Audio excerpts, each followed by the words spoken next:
Kanchipuram వకుడా silks నాణ్యత మా ప్రాధాన్యత. మదీనాగూడ, మియాపూర్, హైదరాబాద్ లో త్వరలో శుభారంభం.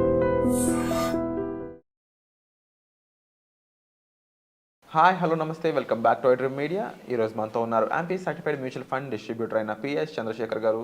సార్తో మాట్లాడదాం. Hi sir. హాయ్ అండి. సార్, జనరల్గా ప్యాసివ్ ఇన్వెస్టింగ్ అనే ఒక కాన్సెప్ట్ ఉంది, అది చాలా గుడ్ ఇన్వెస్ట్మెంట్ ప్లాన్ అని చెప్పేసి వింటూ ఉంటాను. అసలు ఈ ప్యాసివ్ ఇన్వెస్ట్మెంట్ ప్లాన్ అనేది ఏంటి, అది మన ఆడియన్స్ ఏ విధంగా యూటిలైజ్ చేసుకోవాలంటారు? సార్, మ్యూచువల్ ఫండ్స్లో విరాట్ గారు ఫస్ట్ ప్యాసివ్ యాక్టివ్ ఫండ్స్ అనేది ఉంటుందండి. జనరల్గా ప్యాసివ్ ఇండెక్స్ ఫండ్స్ అంటుంటారు, లేకపోతే ఈటీఎఫ్స్ అంటుంటారు.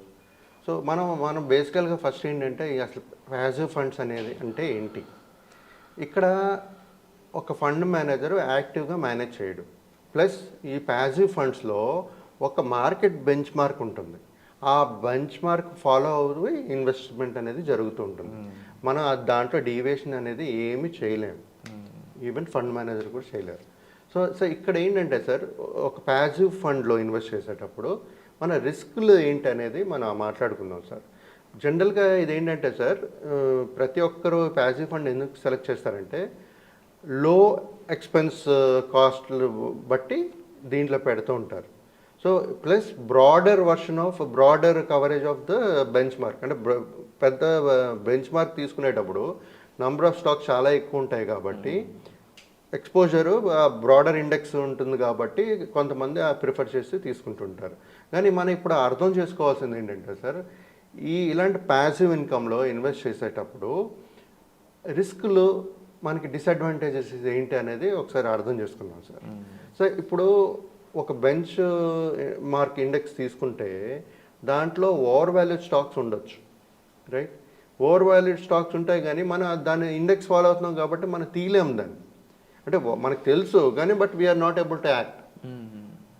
ఒక డిసడ్వాంటేజ్ అండి.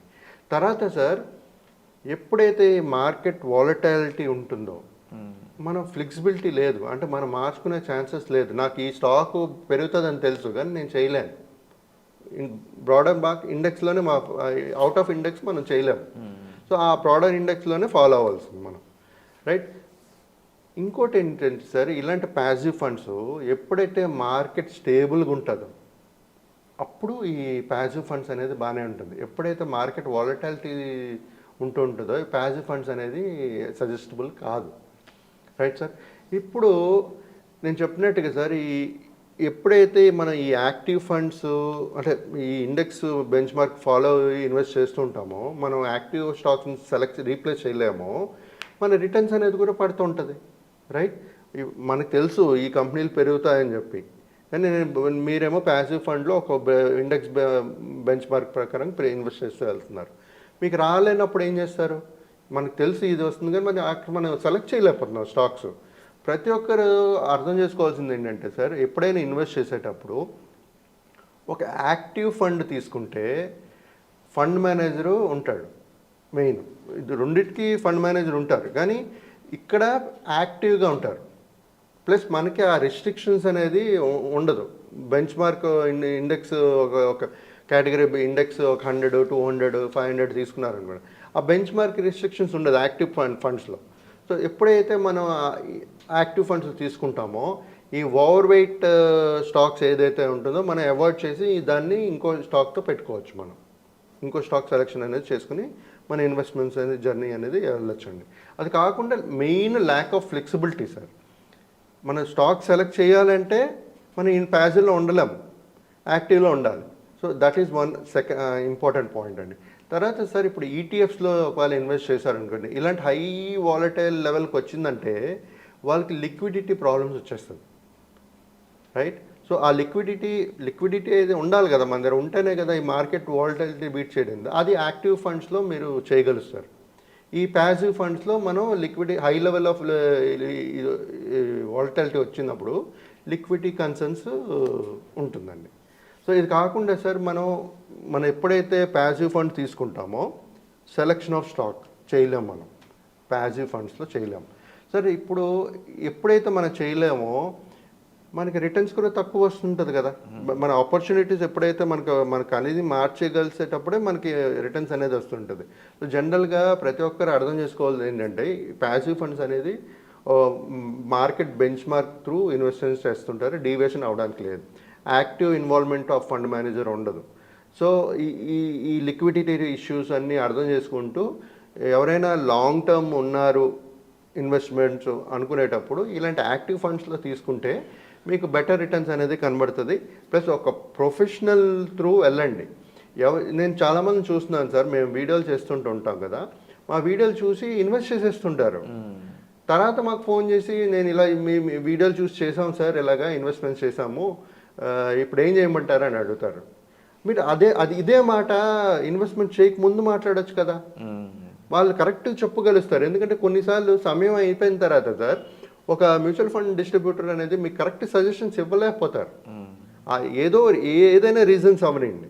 అదే మీరు ఫస్ట్ నుంచి వాళ్ళతో ఉన్నారనుకోండి, మీ పోర్ట్ఫోలియో అనేది వాళ్ళే క్రియేట్ చేస్తారు కాబట్టి వాళ్ళకి అర్థమవుతుంది ఇన్స్ అండ్ అవుట్ ఏంటి, మీకు సమయం ఎంత ఉంది, ఏం చేయాలి, ప్యాసివ్ ఫండ్స్ సెలెక్ట్ చేసుకోవాలా, యాక్టివ్ ఫండ్స్ సెలెక్ట్ చేసుకోవాలా, ఎక్కడ పెట్టాలి, డైవర్సిఫికేషన్ ఎలా చేసుకోవాలి, ఈ ఓవర్ వెయిట్ స్టాక్స్ ఎలాగ అవాయిడ్ చేయాలి. సో ఇవన్నీ చెప్పగలుస్తుంది సార్ మేము.